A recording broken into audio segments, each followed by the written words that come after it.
ప్రస్తుతం మనం జగిత్యాల గడ్డ పైన ఉన్నాము. గులాబీమయమైన పరిస్థితి కనబడతా ఉంది. జోరుగుందా? ఎట్లా అనిపిస్తుంది? కేసీఆర్ వస్తుంది కదా. మాకు కేసీఆర్ వస్తుండే అంటే మాకు చాలా పండుగ లెక్క మా వాతావరణంలో మేము మంచిగా అనిపిస్తాము. ఎందుకంటే ఆయన పెట్టిన నీళ్లు, ఆయన కాళేశ్వరం నుంచి నీళ్లు తెచ్చిండు. కళ్యాణ లక్ష్మి, షాదీ ముబారక్, చాలా కార్యక్రమాలు, మన ఆడబిడ్డకు మన కిట్టు ఇవన్నీ చేసిండు. ఇలా కొన్ని సేన్లు ఎండిపోయే పరిస్థితి వచ్చింది. ఆయన ఉంటే అలా ఎంత కలకల ఉంటుండే, బస్ కలగా ఉంటుండే. కేసీఆర్ రావాలి, కాంగ్రెస్ పోవాలి. ఎన్నిలేని సేవ చేసిన వ్యక్తి ఈరోజు బీఆర్ఎస్లోకి వస్తున్నారంటే దీన్ని ఎట్లా చూస్తాం? ఇది రేవంత్ రెడ్డికి అర్థం కావాలి. ఈరోజు జీవన్ రెడ్డి కాంగ్రెస్ పార్టీలో ఉన్నప్పుడు రేవంత్ రెడ్డి అంటూ ఎక్కడున్నాడో తెలియదు, రేవంత్ రెడ్డి ఏ పార్టీలో తెలియదు, రేవంత్ రెడ్డి అంటే ఎవరో తెలియదు. అట్లాంటప్పుడు జీవన్ రెడ్డి గారు కాంగ్రెస్ పార్టీలో ఉన్నాడు. అలాంటోడు ఈరోజు బయటకు వస్తున్నాడంటే ఏ రకంగా అనుకోవాలి?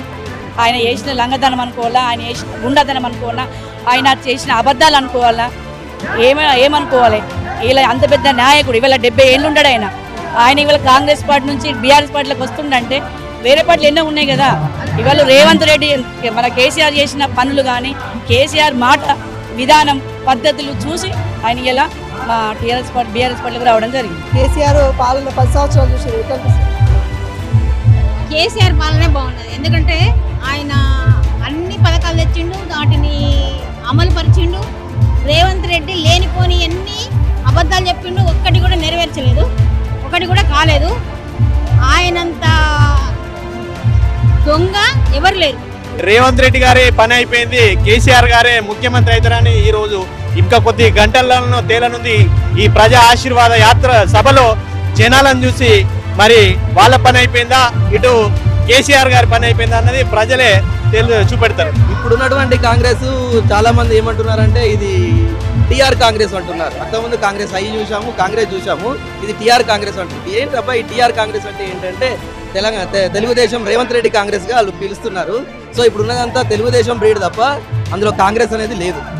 అన్ని అది ఒక్కటి గింత ఖరాబ్ అయితే మరి తండ్రి ఏమి ఇచ్చిండు వచ్చి 2 ఏళ్ళని అర్థం అవుతుంది. ఏం చేసిండు వచ్చి అన్ని దొంగ ముచ్చట్లు 4000 పింఛన్ ఇస్తా అన్నాడు, 2500 ఇస్తా అన్నాడు, నౌకర్లు ఇస్తా అన్నాడు, ఇచ్చిండా?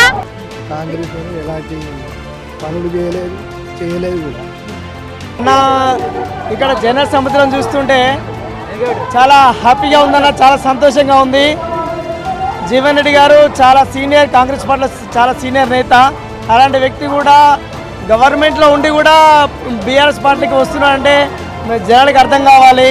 ఎందుకంటే కేసీఆర్ మీద ప్రేమ, తెలంగాణకు కేసీఆర్ గారు శ్రీరామ రక్ష.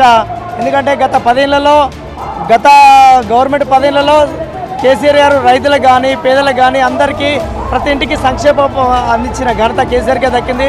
ఈరోజు దొంగ రేవంత్ రెడ్డి, ఓటుకు నోటు కేసులో దొరికిన రేవంత్ రెడ్డి గారి దొంగ ఈరోజు దొంగ నాటకాలు చేసుకుంటూ ప్రజలను మభ్యపెట్టే ప్రయత్నం చేస్తున్నాడు. ఏం చేస్తుండయ్యా?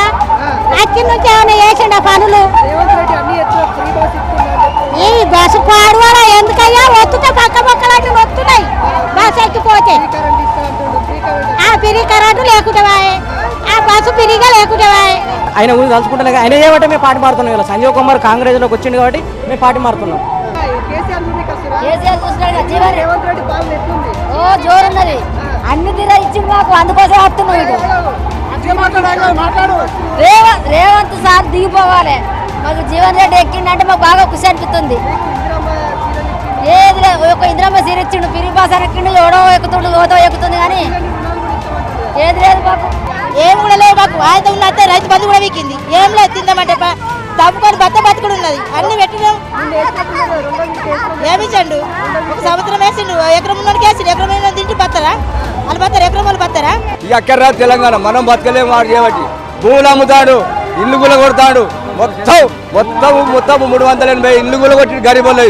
ఈ మాది వాళ్ళట పట్టించుకోడు, మన్నె పోలట పట్టించుకోడు.